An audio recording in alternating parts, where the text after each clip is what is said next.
할렐루야. 예수만이 우리의 힘과 만족이 되는 줄로 믿습니다. 이 시간 말씀을 받겠습니다. 이 복된 시간에 주시는 하나님의 말씀은 우리 출애굽기 30장 1절에서 16절까지의 말씀입니다.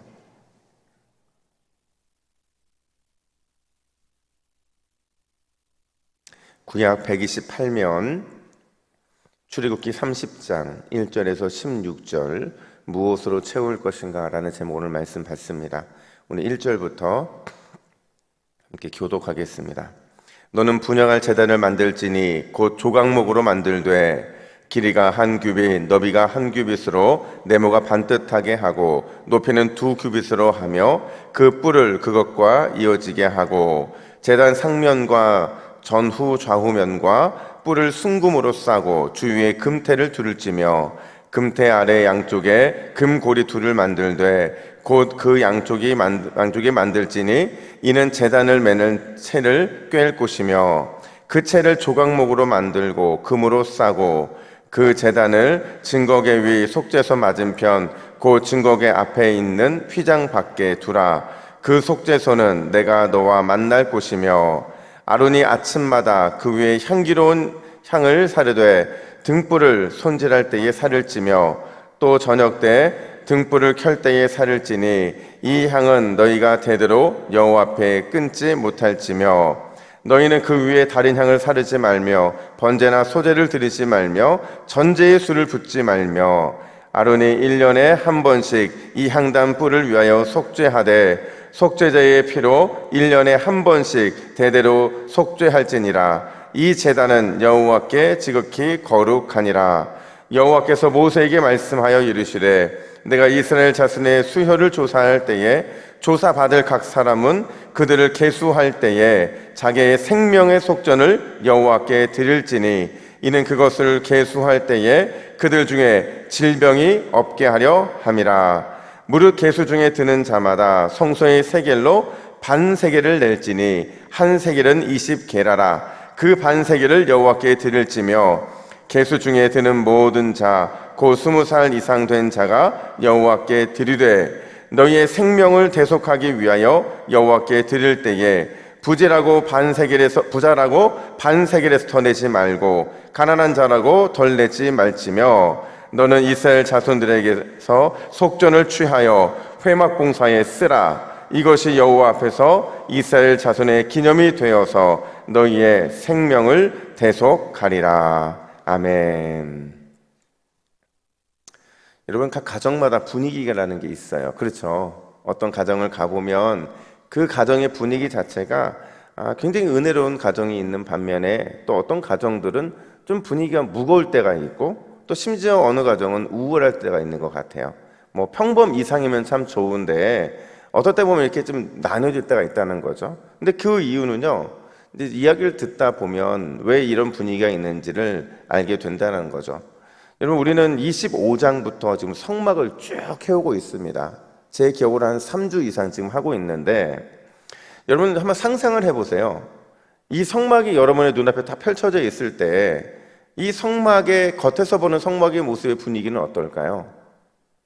또 안에서 들여다보는 성막의 분위기는 어떨까요? 또 성막의 기구마다 보여주고 있는 그 분위기는 어떨까 하는 겁니다. 아마도 이런 분위기들 상상해 보면 굉장히 인상적일 것 같다는 생각이 들어요. 특별히 오늘 본문도 이제 그런 분위기가 나타나는데 오늘 본문은 딱 두 부분 나눕니다. 하나는 1절부터 10절의 분향단에 대한 이야기고요. 그 다음에 11절부터 16절까지 속전과 관련되어 있는 이야기들이에요. 우리가 이제 이 부분을 읽으면서 이 두 부분의 속에서 우리가 느껴야 되는 게 있다면 바로 분위기라는 거죠. 그러니까 이 분위기가요, 과연 성막을 무엇으로 채워야 하는가를 보여주는 분위기라는 거죠. 오늘날로 말하면 교회는 무엇으로 채워져야만 하는가, 하나님은 어떤 교회의 분위기를 기뻐하시는가라고 할 수가 있다는 거죠. 여러분은 어떤 것으로 채워져야 이 교회가 아름다운 모습이 될까요? 오늘은 두 가지를 말씀하시는데 첫 번째로 향기로 가득 채워져야 한다, 또 연기로 가득 채워져야 한다라는 겁니다. 우리가 1절부터 5절까지 오늘 내용은 하진 않을 거예요. 왜냐하면 이 분향되는 외형인데 외형은 뭐 조각목이다, 네모 반듯하다, 뭐 순금으로 쌓여져 있다, 4개의 뿔이 있다, 뭐 이런 것들은 사실 우리가 봐야 되는 어떤 주목해야 되는 내용은 아니에요. 진짜 우리가 주목해야 되는 건 뭐냐면 이 분향단의 이 역할인데요. 우리 7절부터 8절 말씀을 같이 한번 읽어볼까요? 같이 읽습니다. 시작.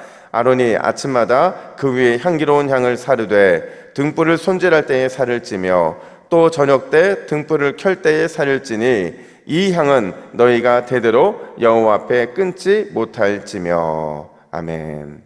이 분향단의 역할이 뭐냐면 그 분향단에서 피어나오는 향, 그리고 그 향기와 연기, 이게 바로 분향단의 역할이라고 말을 할 수가 있어요. 그러니까 향기로운 향을 불태워서 성소를 가득 채우고 또 그 연기로 충만하게 하는 것, 그 역할이 바로 분향단의 역할이었다는 겁니다.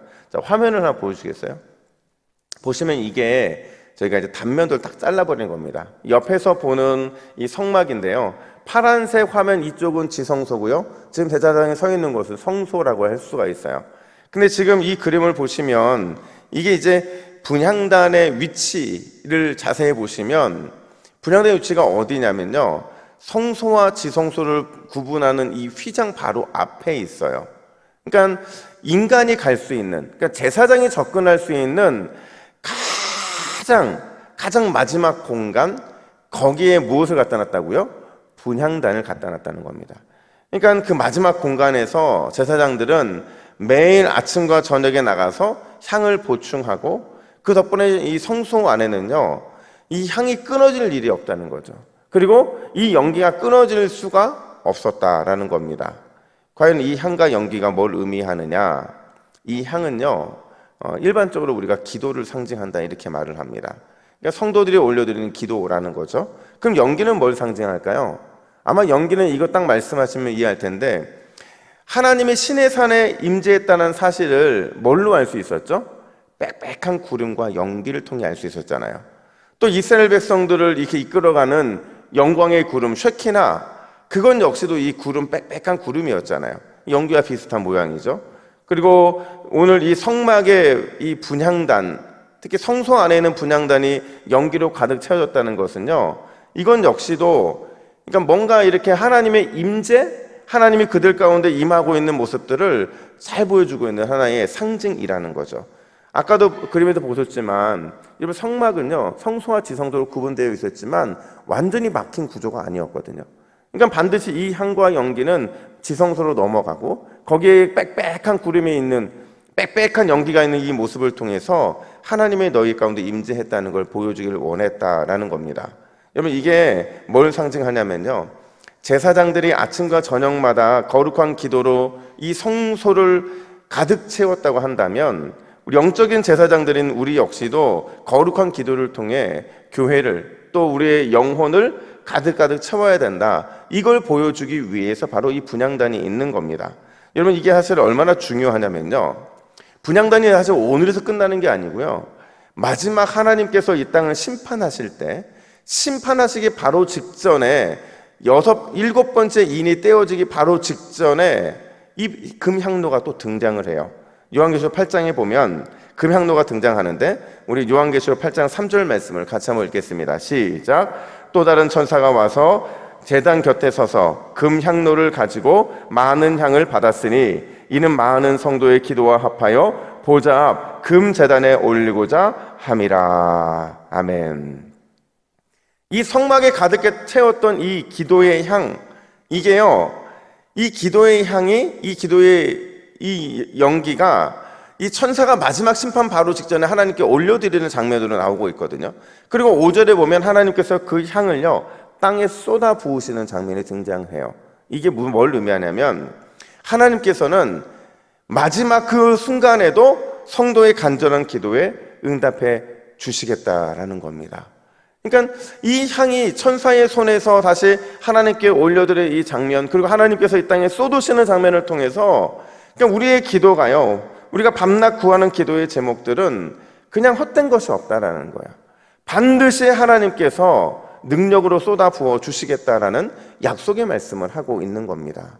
그러니까 이 구약시대의 이 광야에서의 이 성막에서, 그리고 거기에 있는 이 분향단에서 시작된 그 기도의 향기가 결국에는 하나님께서 이 땅을 심판하시는 바로 그 직전에 모든 성도들의 기도를 신원해 주시고 다 들어주시는 장면으로 등장을 하고 있다는 거예요. 여러분, 우리가 이걸 보면서 뭘 느낄 수 있냐면 하나님은요 반드시 응답해 주시는 그 하나님이실 뿐만 아니라 우리 하나님은 우리가 구하지 않는 것도 주시는 분이지 절대로 덜 주시는 분은 아니라는 거예요. 따라서 우리의 믿음이 어디에 있어야 되느냐, 하나님께서 언제 그 향을 이 땅에 쏟아 부을지 우리는 알 수 없지만 그럼에도 불구하고 반드시 쏟아 부을 그때가 있다는 사실을 기다리면서 인내하는 것, 그게 바로 우리에게 믿음인 줄로 믿습니다. 오늘 이 새벽에 여러분 믿음으로 기도하시되 끝까지 인내하며 기다릴 수 있기를 간절히 축복합니다. 뿐만 아니라 두 번째로 오늘 본문은 이제 속전을 말해주고 있는데, 그러니까 이 속전을 통해서 무엇인가를 그 안에 가득 채워야 된다, 그 분위기를 만들어야 된다, 이렇게 말하고 있는 거예요. 우리 12절 말씀 같이 읽습니다. 12절입니다. 시작. 내가 이스라엘 자손의 수요를 조사할 때에 조사받은 각 사람은 그들을 계수할 때에 자기의 생명의 속전을 여호와께 드릴지니. 아멘. 갑자기 기구 얘기하시다가 속전 얘기를 갑자기 하세요. 그리고 내일 또 물두멍 얘기하시거든요. 근데 그만큼 이게요 기구들 속에 끼어 있을 만큼 굉장히 중요한 의미가 있는 건데, 이 속전이요 이 히브리어로 코페르라는 단어이거든요. 근데 이 코페르 속전이라는 단어가 똑같이 어근을 따라가면 뭐랑 연결되어 있느냐면 지성소 안에 있는 증거계를 덮고 있는 속죄소, 그것도 이제 코페르와 똑같은 어근을 가지고 있어요. 그러니까 속전을 왜 하느냐, 생명을 구속해 주신 하나님의 은혜에 대한 감사와 그리고 믿음, 그 고백을 바로 이 속전에 담아내고 있다는 거죠. 그렇죠. 거룩한 하나님을 만났음에도 불구하고 우리가 죽지 않았으니까, 거룩한 하나님의 임재가 이스라엘 진영 안에 있기 때문에 그들은 자신들을 살려주신 하나님 앞에서 반드시 믿음과 감사의 표현을 해야 된다라는 거죠. 그럼 왜 속전을 드리고 왜 속전을 어디에 썼느냐? 한마디로 말하면 성전 유지에 썼다는 거죠. 6절 상반절 보시면 너는 이스라엘 자손에게 속전을 취하여 회막 봉사에 쓰라, 이렇게 말하고 있어요. 여러분, 성막이 한 번 만들어지면 평생 가겠죠? 아닙니다. 성막은요 끊임없이 영구적으로 사용하는 게 아니라 끊임없이 낡고 보수하기 마련이라는 거죠. 그래서 이 보수와 이 모든 것들을 다시 새롭게 하는 부분에 있어서 사용하기 위해 우리가 속전을 냈는데, 중요한 건 오늘 이 속전을 내면서 어떻게 내라고 하는지를 보여주고 있다는 거죠. 15절 말씀 보세요. 우리 15절 같이 있습니다. 시작. 너희의 생명을 대속하기 위하여 여호와께 드릴 때에 부자라고 반세겔에서 더 내지 말고 가난한 자라고 덜 내지 말지며. 아멘. 무슨 말이에요? 이 속전의 부담을 똑같이 지라는 겁니다. 그러니까 내가 좀 연약하고 힘들고 가난하다고 덜 내는 게 아니라 너희가 그 일에, 모든 일에 같이 함께 해야 된다는 거예요. 모두가 같은 한 마음으로 구속의 공동체를 허락해 주신 하나님께 감사해야 되고, 또 빈부에 상관없이 한결같은 마음으로 성막의 유지를 위해 헌신하라, 이렇게 말하고 있는 겁니다. 여러분, 참 재미나는 게요, 분명히 이 성막 제작에 있어서 가장 첫 번째 시작은 자발적으로 너희가 가지고 오라는 하나님의 요청으로 시작이 됐어요. 그리고 성막에 대한 얘기가 쭉 진행되다가 갑자기 성막에 대한 이야기 후반부로 갈수록 계속 부담을 주고 계신 거예요. 어떤 부담이요? 너희에게 주어져 있는 이 성막이 내가 너희를 만나기 위해서 내가 너희가 보여주는 거야. 그리고 만들도록 하는 거야. 그러니까 이 관련된 것은 너희가 너희 나름대로 헌신을 해야 된다, 이걸 지금 계속 보여주고 있는 거죠.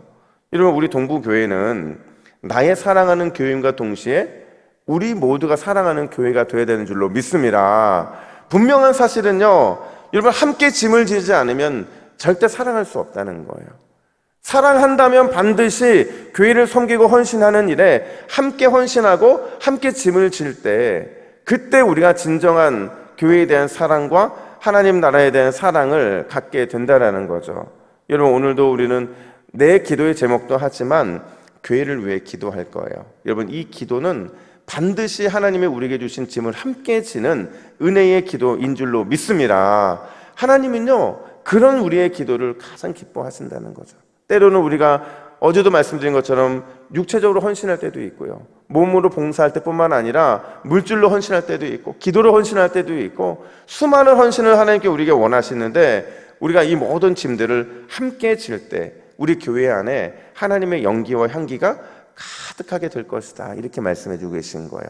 여러분, 오늘 이 새벽에 우리가 함께 짐을 져서 함께 헌신하는 귀한 은혜가 있기를 간절히 축복합니다. 우리 함께 이렇게 기도했으면 좋겠어요. 화면 보시고 같이 읽습니다. 시작. 주여, 오늘도 기도의 향, 기도의 연기로 우리 교회를 가득 채워 주옵소서. 함께 영적 공동체의 짐을 짊어짐으로 쉼없이 임하는 하나님의 임재와 영광, 능력을 경험케 하옵소서. 아멘. 함께 기도하겠습니다.